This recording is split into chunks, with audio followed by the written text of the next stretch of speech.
soyez très, très, très concentrés parce que comme tout le monde a envie d'aller prendre un verre en terrasse, je vais essayer de faire assez rapidement.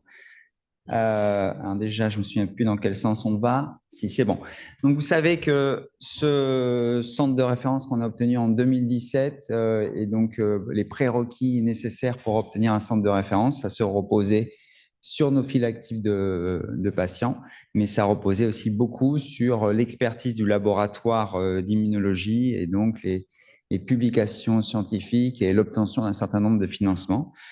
Donc, c'est quelque chose qui est excessivement important dans la construction du centre de référence à Bordeaux. Et donc, après, c'est pour nous aussi important qu'on ait une dynamique positive et qu'on puisse, grâce au centre de référence, accompagner des chercheurs. Et donc, ça a été le cas avec Pauline. Et donc, on est très, très, très content que Pauline soit recrutée par le CNRS, je ne dis pas de bêtises, comme chargée de recherche. Et donc, elle sera dans l'équipe qui est dédiée à l'inflammation et la fibrose. Donc, ce n'est pas uniquement la sclérodermie, mais c'est toutes les pathologies comme la GVH, si je ne dis pas de bêtises, mais aussi les pathologies du placenta. C'est ça? Non, pas trop. C'est un peu ça. Ouais. Dans tous les cas, elle va travailler quand même sur la sclérodermie. L'autre petite actualité du centre cette année, c'est cette magnifique photo à gauche. Vous l'avez reconnue, elle est au deuxième rang. C'est le professeur Trucheté, qui est donc élue présidente de YouStar, la cohorte mondiale, parce que je suis corrigé régulièrement, de la sclérodermie. Et donc, si je ne dis pas de bêtises, c'est la première femme à être élue présidente de YouStar. Et je crois qu'on peut l'applaudir.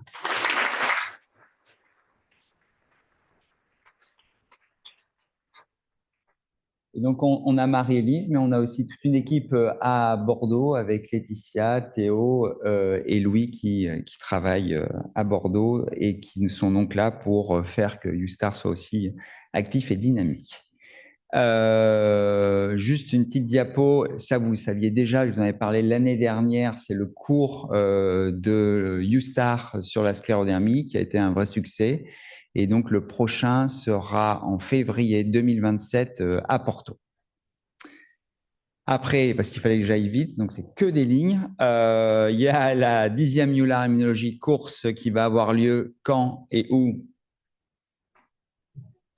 Le lieu et effectivement en 2027, parce que c'est de 2026, ça a déjà eu lieu. Voilà, bon, donc vous en saurez plus prochainement. Il y aura donc la YouStar Course à Poitiers en 2026, à Poitiers, à Porto, mais peut-être aussi à Poitiers en 2027. Le Master Santé Parcours M2 Innovation Santé qu'on poursuit et donc on vous invite, tout est disponible notamment sur la site du centre de référence réseau pour vous accompagner sur ce parcours M2. On vous invite aussi, si vous voulez faire le DU du CRI, de vous inscrire à Bordeaux, puisque maintenant on peut le faire, on n'est pas obligé de le faire dans une. Enfin, vous pouvez le faire à Paris quand même, mais bon. Ou vous pouvez le faire à Strasbourg, mais c'est moins cher à Bordeaux. On participe aussi comme centre de référence européen au programme d'échange. Donc ça, il y a quelques fois des collègues qui viennent à Bordeaux, donc ils peuvent venir, je ne sais pas, c'est Italie, Espagne, on a eu aussi Portugal, donc pour 2 ou 3 semaines. Et aussi, vous pouvez aller 2 ou 3 semaines dans un centre de référence européen, donc je ne sais pas, à Barcelone, à Cochin ou à Strasbourg, mais ça me paraît quand même plus judicieux d'aller dans un autre pays. Il n'y a pas que ça, il y a aussi les SLI Euro où on peut avoir un financement qui est attribué pour 8 semaines pour aller dans un autre centre SLI Euro.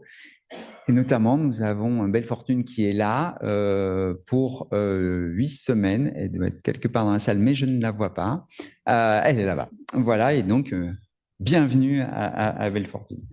La collaboration québécoise, ça, on a aussi William qui est là, c'est pareil, je le vois cette fois-ci, puisqu'il est dans le même axe que Belle Fortune, et on est très très content aussi de réussir à créer des liens outre-Atlantique et plutôt vers le Canada.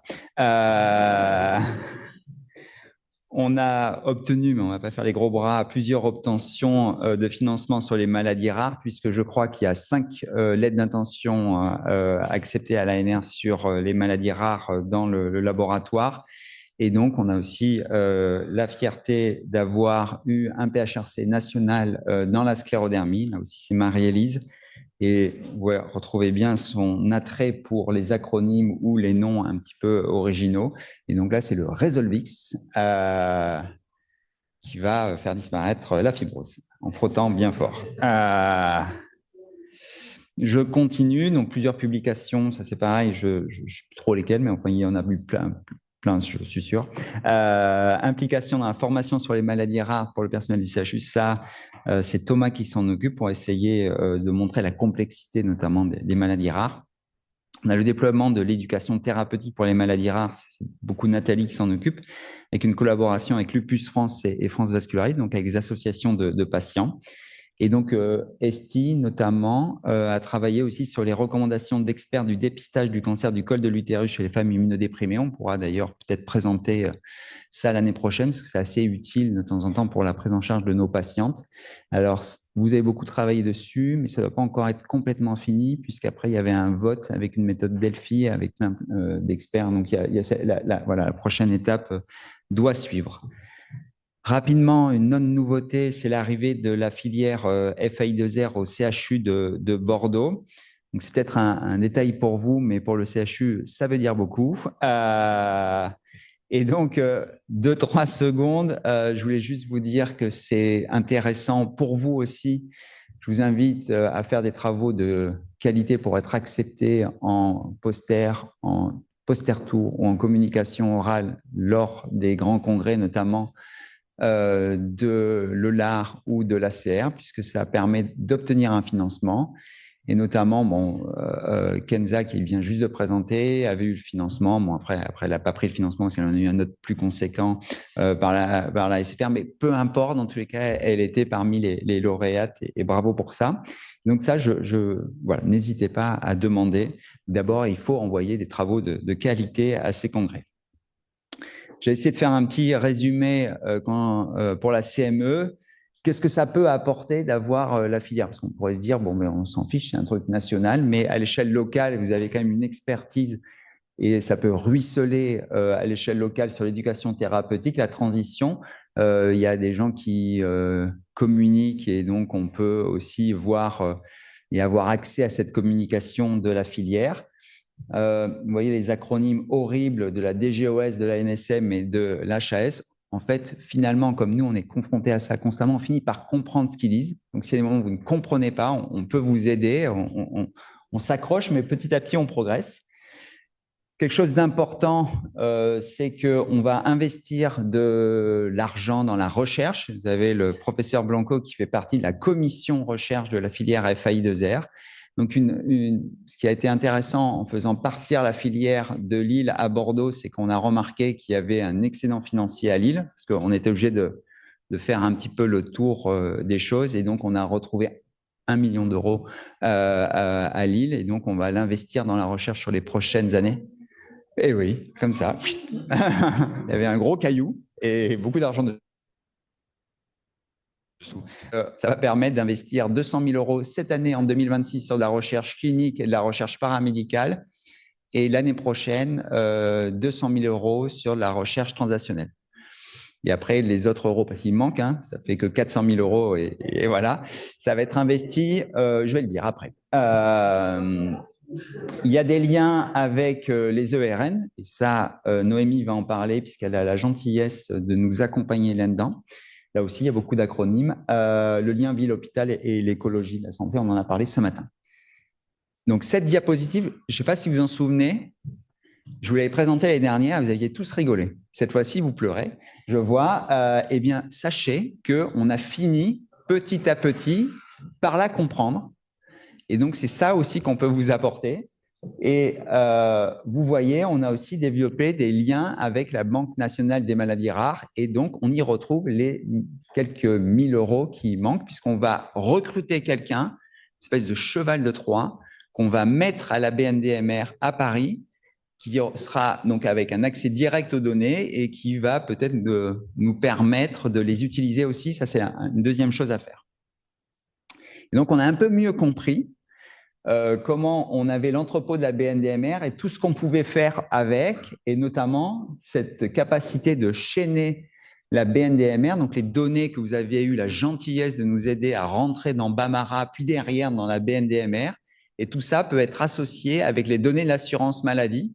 Donc, vous allez en quelque sorte être capable, ça c'est mes notes qui sont importantes, de taguer un patient avec une certitude diagnostique et après de regarder, par exemple, sa consommation de soins au niveau de l'assurance maladie. Donc, ça peut, par exemple, par rapport, je pense, à ce que tu as montré tout à l'heure, Jacques-Éric, sur les lymphomes, au moins d'être sûr et certain que le diagnostic était bon.